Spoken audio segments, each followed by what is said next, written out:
Hello everyone, एक बार फिर से आपका स्वागत है हमारे इस चैनल पर। आज हम आपके लिए लेकर के आए हैं एक और नया टॉपिक जो कि है आपका कॉर्पोरेट अकाउंटिंग और कॉर्पोरेट लॉ से रिलेटेड, जिसमें आज हम डिस्कस करेंगे एम्प्लॉयज़ स्टॉक ऑप्शन स्कीम, या फिर इसका जो दूसरा नाम है वो है एम्प्लॉय स्टॉक ऑप्शन प्लान। यानी स्कीम बोलिए या प्लान बोलिए, एक ही बात होती है। तो यहाँ पर आज हम इसके बारे में डिस्कस करेंगे। जो टॉपिक आज हम डिस्कस करने वाले हैं इसमें सिर्फ हम थ्योरेटिकल डिस्कशन करेंगे, जो कि एग्जाम के पॉइंट ऑफ व्यू से थ्योरेटिकल पार्ट आपका 5 मार्क्स का इसमें आराम से बन सकता है। So let's start the video. But उससे पहले अगर आपने अभी तक हमारे चैनल को सब्सक्राइब नहीं किया है तो फटाफट हमारे चैनल को सब्सक्राइब कर लीजिए, साथ ही में बने हुए छोटे से बेल आइकन को प्रेस कर दीजिए ताकि जितने भी फ्यूचर में हम वीडियोस लाने वाले हैं उसका नोटिफिकेशन आप तक सबसे पहले आ जाए। So let's start the video. देखिए, अब एक कंपनी में आप कई सालों से काम कर रहे हैं तो हो सकता है आपको लगे कि यार मैंने इस कंपनी को इतना कुछ दिया, इस कंपनी ने मुझे कुछ नहीं दिया।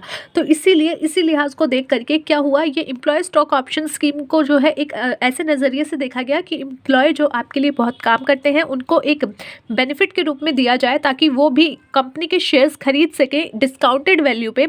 उनको एक बेनिफिट मिले कि मार्केट का जो वैल्यू है उससे थोड़ा से कम वैल्यू पे आप जो है आइए और इन्वेस्टमेंट कर सकते हैं।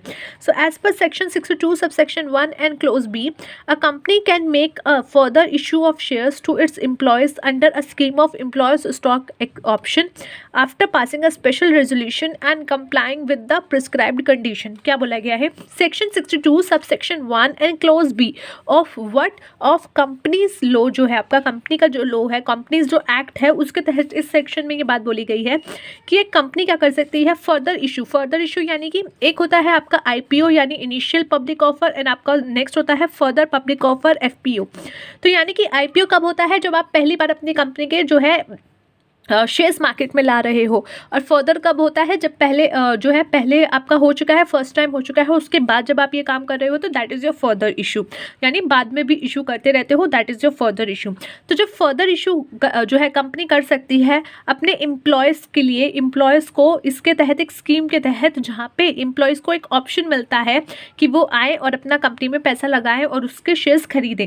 अब ये ऐसे ही नहीं होगा, एक स्पेशल रेजोल्यूशन पास किया जाएगा, उसके तहत ही उनको ये ऑप्शन दिया जाएगा, और ये अपना जो रेजोल्यूशन होगा और जो भी आपके अदर कंडीशंस होगी उसको कंप्लीट करके अपनी आप जो है एम्प्लॉय स्टॉक ऑप्शन का प्लान बना सकते हो। A private company can issue ESOPs by passing a ordinary resolution. क्या बोला गया है, आपकी जो दो तरीके की कंपनियां यहाँ पे डिस्कस हम कर रहे हैं, that is your public and private company. अगर आपकी प्राइवेट कंपनी है या फिर अदर कोई कंपनी है, तो प्राइवेट कंपनी है तो दैट इज उस सिचुएशन में आपको क्या करना है, एक ऑर्डिनरी रेजोल्यूशन ही पास करना है, ठीक है।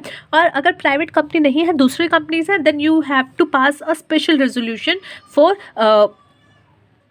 This employ stock option plan. तो पब्लिक है तो आपको करना है ऑर्डिनरी रेजोल्यूशन, अदर कोई है तो स्पेशल रेजोल्यूशन।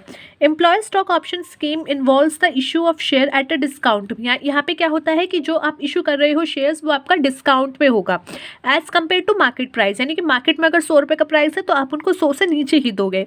तो its employees as part of their employees compensation.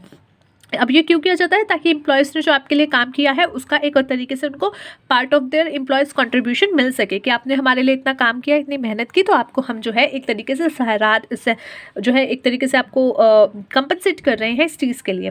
This is a voluntary scheme on the part of the company to give its employ. अब ये क्या है, पूर्ण रूप से वॉलेंट्री है, आपके ऊपर कोई तलवार नहीं लटकी हुई कि आपको जो है ये करना ही करना है। वॉलेंट्री है, अगर आपकी इच्छा है आप कीजिए, नहीं है तो मत कीजिए। To on the part of the company to give employ a sense of belonging. Share allotment under this scheme shall be locked in for a minimum period of 1 year from the date of allotment. In other words, share issued under ESOP cannot be disposed of within 1 year from date of allotment. आपने देखा होगा कई बार कुछ shares ऐसे होते हैं जो कि रिडीम कर लिए जाते हैं, कुछ रिडीमेबल शेयर्स होते हैं जो कुछ टाइम के बाद रिडीम हो सकते हैं।